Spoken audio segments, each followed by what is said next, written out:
ستا په سر چې هوسا خلک شي وطنه ستا په غېږ کې به هوسا شم که بیا ولاړم.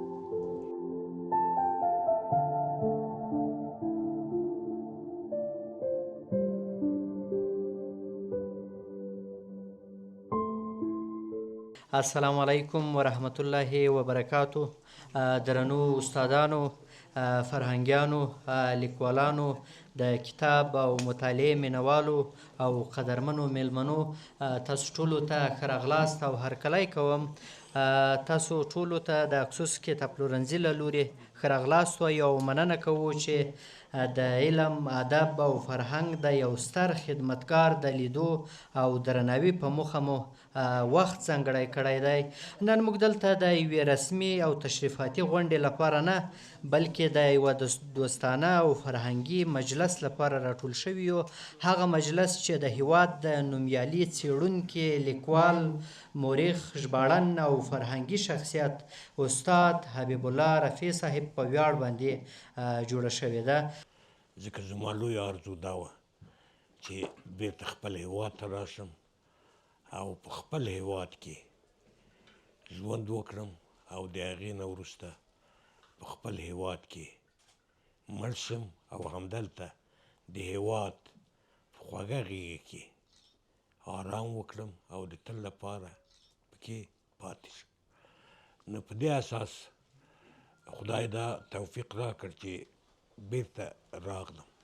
ګرچې لاره ډېره ستونزمنه وه، 40 ساعته هوایي سفر و او په دې کې خوب هم ونه شو او ټول سرګردانه وو، لیکن بیا هم د وطن مینې دا ټولې لارې اسانولې او دلته راغلم. نو په دې اساس خوښ یم چې ستاسو په منځ کې ناست یم، د فرهنګیانو د هیوادوالو په ټولي کې ناست یم او یو ځل مې بیا خدای دا ارزو ترسره کړه چې په خپل هیواد کې واوسم. زه اوس تقریرونه نشم کولی ډېر اوږده، نو بیا هم د تاسو نه مننه کوم، د تاسو د مینې نه مننه کوم، د تاسو د لورینې نه مننه کوم او د تاسو ټولو نه مننه کوم چې تشریف مو راوړی او زحمت مې ایستلی. تشکر. د ادب او تاریخ د سرلاري او د افغانستان د معاصر تاریخ د مخکښ څیړونکي، استاد، لیکوال، څیړونکي، ژبپوه قدرمن استاد رفیع د راتګ په پار باندې قدرمن استاد رفیع ته وطن ته ښه راغلاست وایو. استاد پر خپلو خبرو کې دوه ډېرې دردونکي په عین حال له مینې، درناوي، وطن پالنې او له دغه وطن سره د استاد د تلپاتې ژورې نه هېرېدونکي مینې یادونه وشوه. استاد وویل چې زه پر ډېر اوږد سفر 40 ساعتونه کېږي، استاد ناروغه و، 40 ساعتونه مې د وطن د مینې لپاره او د وطن د پالنې لپاره او دا چې د وطن غېږې ته راسمه سفر وکړل، چې دا رښتیا هم د استاد د صحت و د استاد د عمر پر بنسټ باندې هیواد پالنه ده، له وطن سره مینه ده، د دغه وطن ارزښتونو ته درناوی ده او د دغه وطن له ارزښتونو سره د استاد تړلتیا ده. دویمه خبره استاد چې ډېره زموږ لپاره دردونکې ده، په عین حال کې بیرته د استاد تعهد او ژمنتیا وطن، خاورې، ارزښتونو او د ولس او تاریخ ته ښیي. هغه دا و چې زه غواړم د دې وطن پر غېږه کې تلپاتې حرام او سکون وکړم، چې دا هغه هیله و چې احمدشاه بابا په توبه غره کې د همدې لپاره پاتې شو او د دې وطن لپاره چې احمدشاه بابا له خوارزمه تر ډهلي تورې وهلې د رفیع صاحب نسل او زموږ مشران د نن زمانې همدغه هیلې پالي. چې نو استاد د تاریخ استاد ده، ما یې هوتکي غورځنګ کتاب په ډېر مینه لوستلی ده، ځکه پکې غرور پرته ده، ځکه پکې د ملت ګټې پرتې دي، ځکه د ملي ارزښتونو سره تړلتیا پرته ده، ځکه له دې جغرافیې سره ژمنتیا پرته ده، ځکه د دې هیواد سرودونه، ترنمونه او نعتونه پکې پراته دي. نو استاد ته یوه نړۍ درناوی، رفت الله دې استاد ته صحت ورکړي، رفت الله دې استاد ته د سترګو روڼتیا ورکړي او رفت الله دې استاد ته د دې وطن زموږ د ادب، زموږ د ژبې او کلتور لپاره ژوند ورکړي. ډېر قدرمن او د افغانانو دپاره یو مینار او یو څلی استاد محترم حبیب الله رفیع صاحب ته ښه راغلاست وایم چې خپل وطن ته راغی او د ده په وینا سره چې زه خپل پاتې ژوند دلته تېروم نو الله پاک دې ورته صحت کامله عاجله ورکړي ژوند زندگی دې خدای پاک برابره کړي او د ده په وینا چې ما ته دا میوې هم دوا ده هم درمل دي نو الله پاک دې ورته شفای کامله عاجله پکې واچوي دا چې خلک مشران د مشرانو قول دی چې مري او نښې پرېږدي نښې مثبتې نښې پرېښودل په دې معنا لري لکه د استاذ نن چې د استاذ په دغه عمر کې یعنې د ده په شانتې به نور داسې اشخاص هم موجود دي خو هغوی به هغه هلې ځلې دا د خپل بدن توانایي دا ژوند د ځوانۍ هغه خواږه خپل ټول استعدادونه چې نن په کار کړي دي دغومره سرمایه پیدا کړې ده چې نن په دې تالار کې موږ دغه شته ځوانان وینو دا یو ځوان په چهره کې زه ګورم چې د استاد دغه اثرات پکې شته دغه یو فرد چې دلته ناست دی دا هوبهو دا استاد دی دا د استاد خپله سرمایه ګزاري ده چې کړې ده که دا وي که دا په دې وطن کې شتون ولري او که وی نه لري نو د ده شتون دا معنا لري چې ده یو څه سرمایه ګزاري کړې ده په دې خپل هیواد کې او دا به انشاءالله چې د دې خپل ولس دپاره تر ابده تر څو چې د دنیا په سر باندې ژوند ته دوامي نو انشاءالله چې دوی به خپل ولس ته دا خدمت کوي د هر هیواد یوه خپله ژبه هغه که موږ په آسیایي هیوادونه یاد کړو سعودي دی او که ایران دی او که پاکستان دی او که هند دی او که اروپایي ممالک دي که سړی ټلیفون کوي هلته نو که دا یو چا سره رابطه ساتي د هغه نمبر که بند وي یا مصروف وي یا کومه بله ستونزه پکې موجود وي د همغې هیواد نه په خپل په همغه ژبه کې ده ته جواب ورکول کېږي چې نوموړی شخص نمره چې ده شمیره یا بنده ده یا مصروفه ده او یا کوم بل مشکل سره مواجه ده نو په لحاظه دغسې زموږ هیواد کې هم د مشکلاتو په وجه باندې دلته د افغانستان کې چې موږ یو ژبې دي موږ ټولو ته درناوی لرو خو میجارټي از اتارټي کله چې په یو ځای کې اکثریت موجود وي نو هلته باید د همغه خلکو ژبه پلي شي باید په همغې باندې کار وشي خو د ډېر وخت نه دغه خلک چې دي د پښتو ژبې لیکوالان دا محکوم پاتې شوي دي او مشکلاتو سره مواجه شوي دي نن دوی په دې ټولو مشکلاتو باوجود خپې ایښي دي او دغه ټولې ناخوالې په ځان باندې قبولې کړي دي په دې کې هر قسمه شکنجې او مشکلاتو خو بیا هم خپل ولس ته هغه خدمات چې دوی ته پکارو هغه یې کړي دي الله دې ورته ژوند او په ژوند باندې او په آخرت باندې دوی ته ډېرې بدلې ورکړي بله دا ده چې هر څوک باید په خپل استعداد سره د دوی خپل ژوند نه استفاده واخلي که بیا موږ یو که نه یو نو زموږ نوم به پاتې چا چې خدمت وکړه او دا یو مختصر یو څو ورځې ژوند دی چا پوره که چا نیمګړی که نیمایي ته ورسوه او څوک یې په شروعاتو کې دي څوک ترې لاړل محروم خو باید موږ او تاسو د کتاب د شا یا د دیوال د شا یا د صفحې د شا پاتې نه شو موږ باید یو مضمون شو موږ باید ګمنامې پاتې نه شو نو دا هر څوک په خپله برخه کې باید خپل خدمات وکړي الله دې تاسو ته ډېر اجرونه او عوضونه درکړي چې راغلي یاستئ د استاذ احترام ته نیکمرغه زما ماحولیت یا زما لومړنی کار د هېواد یوه لوی مرکز شو چې هغه د پوهنې وزارت د تالیف ترجمې ریاست دی او هلته د پوهنې مجلې د اهتمام راپغواړه و د هغې ورځې نه ما د کتاب سره ژوره مینه پیدا کړه او د کتابونو د راټولولو هڅه مې وکړه او د یوه کتابتون بنسټ مې کېښود نو په دې اساس زما د کتابونو سره مینه پیدا شوه او د علمي محصول سره مې ارتباطات وو البته علمي مؤسسې ژورنالیستیکي مؤسسې رسنۍ د دې ټولو سره مې ارتباطات وو همکاري مې ورسره کوله او دې زه وهڅولم چې د کتاب دنیا ته راشم او د کتاب سره واوسم نو د هغو ورځې نه چې زما کتاب مل شوی تر اوسه پورې مې کتاب مل دی او باور وکړئ چې یو نوی کتاب لاسته راځي که د ما وي که د بل چا وي دومره ورته خوشحاله کېږم چې شپې شپې ګورم اړوم یې را اړوم یې څو چې ښه پرې موډ شم بیا هغه کېږدم. نو په دې ترتیب زما د کتاب سره مینه پیدا شوې او د کتاب د چاپولو سره د کتاب د لیکلو سره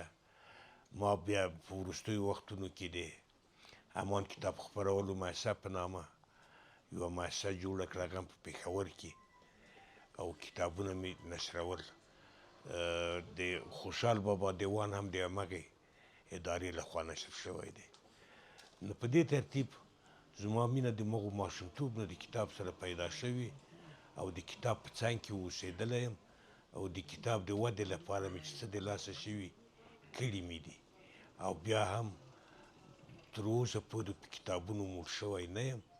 او کتابونه مې د ژوند سرمایه او مایه ده. ډېره زیاته مننه استاد محترم. دلته ستاسې مینوال ډېری نوي ځوانان محصلین دي او اوسنیو امکاناتو ته په کتو ځوانانو ته څه توصیه لرئ چې لومړیتوبونه یې باید څه واوسي په اوسني وخت کې؟ اصلي خبره خو دا ده چې موږ د علم انکشاف ته ضرورت لرو، د علم پرمختګ ته ضرورت لرو. په اوس وخت کې امکانات ډېر زیات شوي دي، خصوصا د 21مې پېړۍ اختراعاتو دنیا بدله کړه. زموږ په وخت کې به مطبعې وې، هغه به یا په قلم لیکل کېدل یا به حروفو سره ایښودل به، هغه به بیا ډېرې مرحلې درلودې څو به چې د چاپ هغه ته ورسېدل. لیکن اوس امکانات دومره زیات شوي چې هر څوک په خپل جیب کې موبایل لري او د هغو په وسیله فرهنګي کارونه کولی شي، حتی د یوه تلویزیون په اندازه د هغو نه کار اخلي او نشرات پرې کوي. نو په دې اساس د دې امکاناتو نه باید موږ استفاده وکړو او د خپل ملت خصوصا د خپل سرګردانه نسلونو د روزنې او د هغوی د علمي سرمایې لپاره هغه دا ټول امکانات استخدام کړو او کار ترې واخلو. پښتو ژبه غني ژبه ده، ټولې ژبې هم داسې دي. اوس عربي ده، هغه یوه صیغه لري، د دې صیغې نه بیا نور ټول حالات راوځي، فعل او ماضي او مضارع او حال، دا ټول د مغو نه راوځي. پښتو په دې برخه کې ډېر زیات هغه لري، امکانات لري. نو په همدې اساس چې موږ اوس په ژبه کې ډېر هغه نوي لغتونه جوړ کړي چې هغه د زړو لغتونو په بنیاد جوړ شوي دي. نو د دې اصطلاحاتو د ودې او د غځونې دپاره ډېر زیات امکانات لرو او کولی شو چې ژبه پرې غني کړو. نو د اصطلاحاتو کمی نشته، خصوصا ادبي او هنري مسایلو کې موږ ډېر ښکلي اصطلاحات لرو. زموږ په کلیو کې ښځې داسې ښایسته اصطلاحات لري چې روزمره ژبه خپله پرې ښکلې کوي او هغه پکې استعمالوي. موږ باید هغه اصطلاحات راواخلو، په نننیو هنري هغه کې واچوو، تلو کې، او کار ترې واخلو او خپله ژبه پرې غني کړو. د ژبې غنا مشکل نه لري، منتها اوس زه خوشحاله یم چې خلکو ژباړنې ته مخه شوې ده. پښتو ته ډېر زیات کتابونه وژباړل شول او د هرې ژبې نه د هر مملکت د حالاتو، د افکارو، د کلتور نه خبر شو. نو دا ښه لاره ده د ځوانانو د روزنې لپاره چې موږ دوی ته د نورو ژبو نه ژباړې وکړو او ورته ورسوو او خپله علمي سرمایه او ادبي سرمایه د دې وسایلو، د دې اسانه وسایلو په وسیله خپره او دوی ته ورسوو. نو دا دري ژبې زموږ دربار نیولی و، زموږ فرهنګ یې نیولی و، زموږ شاوخوا یې نیولی و. همدا خلک راپورته سول، پښتو هم منځته راغله، پښتو ته نوي لغاتونه اضافه سول، البته پیدا کړي به یې نه وي، ونه یې پیدا شوي، همداسې دوی به کار کړي، زحمت به یې کړی، دا به منځته راغلي. او پښتو پوهنتون ته راغله، پښتو ډیجیټل سوله. اوس زه یقیني په دې باندې بیرېږم، زموږ نوی نسل زه د کابل کې ځینې محصلین ځوانان زه وینم ولې ژبې ته دومره اهمیت نه ورکوي لکه څونه چې دري ژبې ته ورکوي. چون تعصب نه کوم، موږ ملي ژبه ده او موږ خپله ژبه د حق راباندې لري، باید دفاع یې وکړو. زه استاده پر دې کې نه بیریږم چې ستاسې په تګ سره به زموږ ځوانان بیا له خپلې ژبې څخه لاس اخلي، پردیو ادبیاتو ته به لاسونه ورده کوي، همدا شان خپل تاریخ او فرهنګ څخه به لرې پاتې کېږي. خفانه سي زما یو لنډه پوښتنه وه، خدای دې چې استاد زما خبر وسه. پښتو دري زموږ دواړې د هېواد ژبې دي، دواړو ته کار په کار دی، دواړو ته کار شوی دی، دواړو ته به کار کیږي. البته دا چې مثلا دري یو وخت حاکمه وه، هغه عوامل لري، خپل عوامل لري. هغه امکانات چې د دولت په لاس کې وو، هغه امکانات چې د خلکو په لاس کې وو، هغه ټولنې چې د تاریخ په اوږدو کې جوړېدلې، په هغو کې همداسې خلک مخکښ خلک وو چې هغوی د دري لپاره کار کوه. او بله خبره دا ده چې یو سیاسي ماحول ورته جوړ شوی و. دا منطقه کې ټوله د نه یوازې افغانستان او ایران بلکې هندوستان او حتی تر مصر پورې دري غځېدلې وه، او په دې سیمو کې درسي ژبه وه، د کتابي ژبه وه، مکتوبي ژبه وه. نو په دې اساس ډېره وده یې کړې وه، او پښتانه به هم چې درس به شروع کوه دري کتابونه به لوستل، پنج کتاب، ګلستان، بوستان، دا به لوستل. په هر صورت پښتو هم شته شوه، او په پښتو کې هم ډېرې پخوانۍ ذخیرې هم شته، وروسته هم پکې وشوې. نو اوس د دې ویره نشته چې پښتو دې مړه شي. پښتو یوه ژوندۍ ژبه ده د دنیا، او د دنیا د ژبو سره یوه سیاله ژبه ده، او دا به سیالېږي. پښتانه لیکوالان باید خپلې ژبې ته توجه ولري. ما مخکې وویل چې دلته زموږ ژبه ولسي بنیادونه ډېر ژور ولسي ملاتړ لري. په ولس کې زموږ د ژبې ډېر زیات آثار موجود دي. زما لومړی کتاب د خلکو سندرې نومیږي. دا ما د کلیو نه ټول کړی دی، د ښځو نه مې ټول کړی دی. په دې کې د ژوند ټولې خواوې ادبي شوي دي، په ډېره ښکلې ژبه، په ډېره خوږه ژبه، په ډېره ښایسته ژبه. همداراز د ورځنیو محاورو کې اصطلاحات دي، دا ټول ډېر ښکلي دي، او دا اصطلاحات کولی شي چې موږ یې د نننیو لیکنو د ښکلا لپاره استعمال کړو. نو په دې اساس موږ د دې ویره نشته چې پښتو به مړه شي. د دې هیله شته چې پښتو به لا پسې ژوندۍ او لا نوره ژوندۍ شي. اوس پښتو د 21مې پېړۍ د امکاناتو غېږې ته لوېدلې ده، او د دې امکاناتو په رڼا کې